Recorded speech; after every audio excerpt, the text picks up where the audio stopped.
नमस्कार. आज युवा शक्ती जागर यात्रा पश्चिम महाराष्ट्राच्या दौऱ्यावर महाराष्ट्र भाजपाचे युवा मोर्चा प्रदेशाध्यक्ष कृष्णराज महाडिक जी आपल्यासोबत आहेत. नमस्कार. आज तुम्ही तुमच्या आयुष्यातला पहिला बस प्रवास करताय, काय भावना आहे तुमची?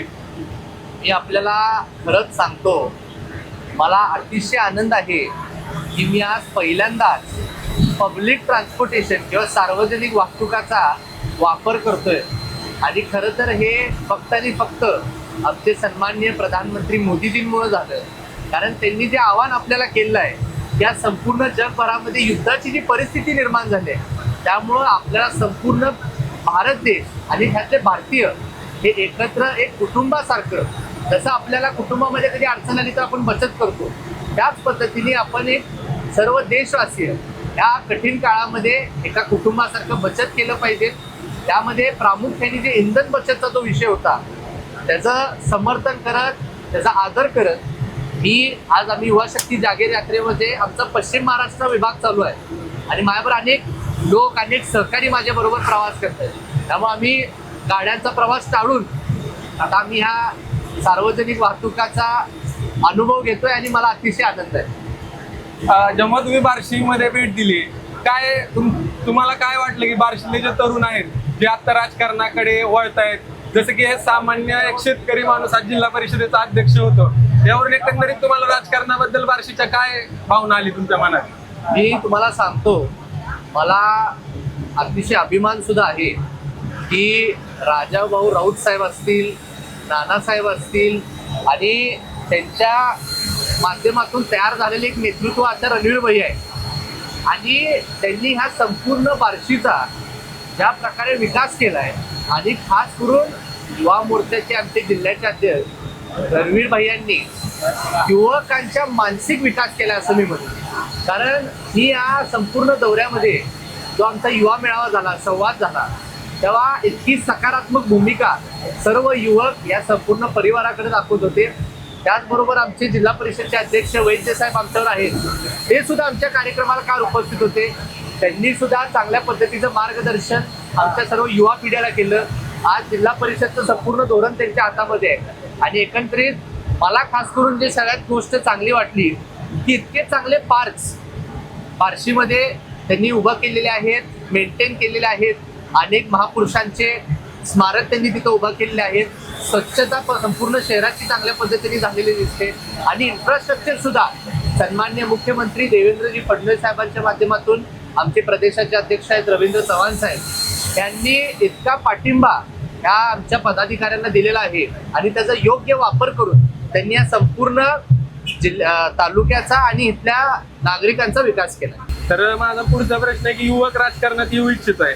आता तुम्हाला एक राजकीय पार्श्वभूमी आहे, तुम्ही स्वतः ऍक्टिव्ह होता, तर रणवीर भाईंना एक राजकीय पार्श्वभूमी आहे. दीपक वैद्यांसारखे लोक राजकारणात आली आणि जिल्हा परिषद अध्यक्ष झाली, पण जी नवीन पोरं आहेत त्यांना तुम्ही संदेश काय द्याल की राजकारणात आल्यानंतर किंवा येण्यासाठी जे इच्छुक आहेत त्यांच्यासाठी तुमचा संदेश काय असेल?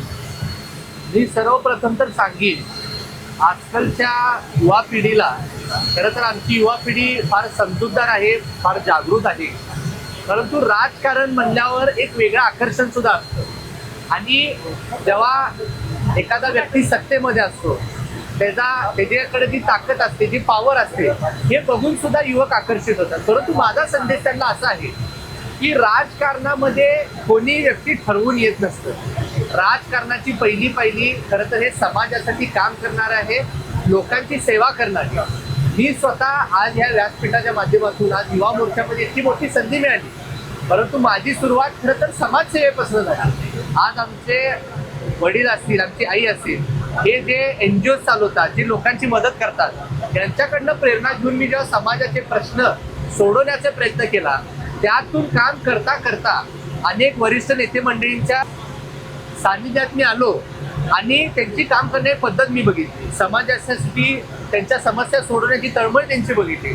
आणि तसं मला राजकारणात इंटरेस्ट डेव्हलप झाला.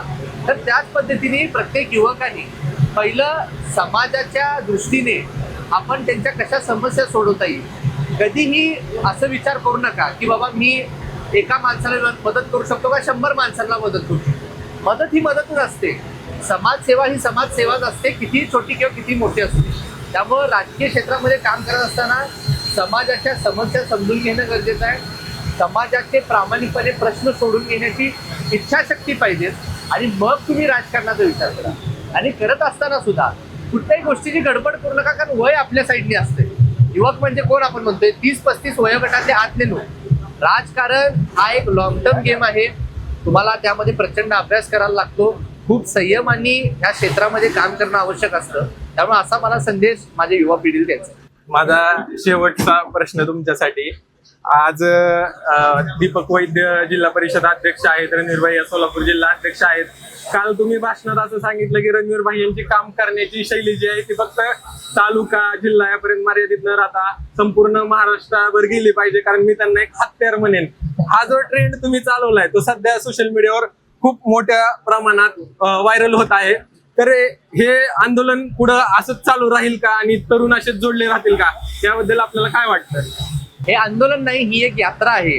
आणि रणवीर भैया असतील, दीपक भैया असतील, मी त्यांची ज्या पद्धतीने काम करायची पद्धत बघितली, अशी आपुलकी किंवा अशी भावना युवकांना एखाद्या व्यक्ती बाबतीत असणं हे खूप रेअर आहे, हे खूप युनिक आहे, खास करून ह्या वयामध्ये.